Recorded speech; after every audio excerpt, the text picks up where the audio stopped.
Hello' everyone, সকলোকে মোৰ নতুন এটা ভিডিঅ'লৈ স্বাগতম জনাইছোঁ। আশা কৰোঁ সকলোৰে ভাল। আজি মই ওলাইছোঁ শিৱদৌললৈ বুলি। যিহেতু আজি সোমবাৰ, সেইবাবে ভাবিলোঁ এপাক শিৱদৌলৰ পৰাই আহোঁগৈ।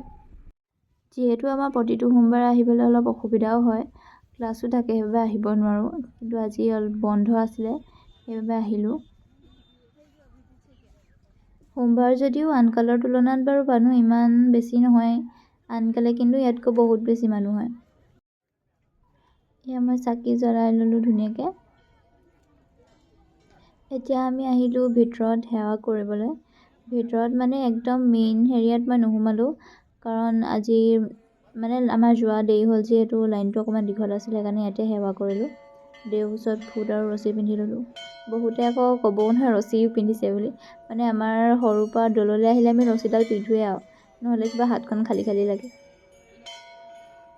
ইয়াতে সেৱা কৰি হোৱাৰ পিছত আমি অকণমান দৌলৰ বাহিৰতে খোজকাঢ়িলোঁ। তাৰপিছত তাতে অকণমান টাইম থাকি আৰু বিশেষ ক'তো আমাৰ যাবলগীয়া নাছিলে, সেইবাবে ৰ'দটো যিহেতু ইমান চোকাকৈ দিছিলে, সেইকাৰণে ঘৰলৈ গুচি আহিলোঁ সোনকালে। আজি ভিডিঅ'টো তেন্তে ইমানেই।